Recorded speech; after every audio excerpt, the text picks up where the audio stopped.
I want to talk about Ghetto Talk Boxes. There's a lot of videos on YouTube of people making Ghetto Talk Boxes with things like computer speakers and small mini amps. I made a video where I tried to make a Ghetto Talk Box with my little Smoky amp. And to be honest, it doesn't really work at all because it doesn't put out any sound, because it's hard to seal a regular diaphragm style magnetic speaker to get the sound pressure out the tube. It's just, it's not easy. And there's things built to do that, and those are called horns. So here we have a horn.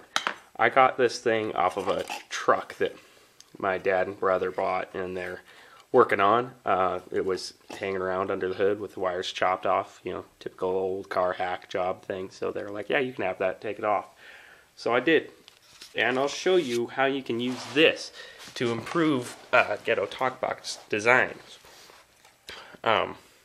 First you have to take it apart. I've already done that. As you can see, there's the wire there. So the screws aren't tight, or actually there's only 2 screws in the base just to make things easy. But you can see down in the base there's a ring of screws around in there. You pull those out. There's usually like about 3 screws. Take the first one out here. Hard to do this with one hand. There we are, and it's out. And then what's going to happen is that base cup thing comes off. Now how do I get it apart? Well, now this just pulls out of the middle. And of course, if you hadn't taken it apart, that wire would have to be threaded through that little hole inside. And so now you've got this thingy. This has got 3 screws in there. I just put them in finger tight. Except for this one, which... Okay, got your screws out, and then this part just pulls off. Now look at this. What does this look like? Well, it's a tube. And this is your sealed horn driver. As you can see, not a lot's going to escape out the back of that thing. There's 3 more screws there. If you really want to see the horn driver, you take those out, but I wouldn't recommend it because it's going to be difficult to put back together. Well, it's going to be difficult to do without breaking the horn driver itself. So now what you've got here, you've got your gasket. You can pull that off, stick that in here, and this, like this. And if you really wanted to, you could even build a little amp circuit in the bottom of that, wired up directly to this, and that would be your entire talk box. I'm not going to do that though. I'm just going to put it back together. Anyhow, then you put your screws in, tighten it down, and hook the leads up to the speaker.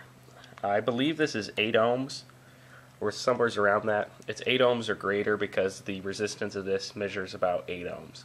And of course, impedance and resistance aren't exactly the same, but it's pretty close. So you can sort of get the ballpark with a multimeter. Now I'll put the screws back in and show you how it works. Alright, so now you can see I put it back together. I got my speaker leads. When I touch it on to here, you can see I've got noise coming out because the amp's on. Sorry. See if I can strum with my elbow with the camera. So there's your noise. I'll see if I can set this camera down. I got a little light there. It's really dark in here. I'm not going to actually be able to play anything because I don't have enough appendages, but I'll give you this. You can actually use it like this.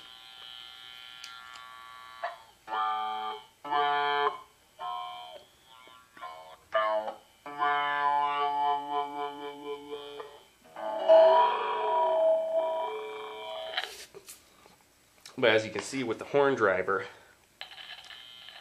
all the sound is coming out of that one hole. There's no question. So if I block it, we get absolutely no sound. We know the sound is perfectly sealed into that little container. That's just with my hand. I'm not disconnecting the wires.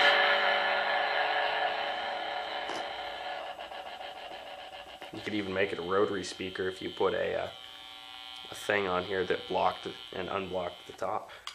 But yeah, that's that. That's my improvement on the Ghetto Talk Box. Oh, and these horns, if you don't find a junk one or something, you can go to electronic stores and buy them for like $10. So that's that.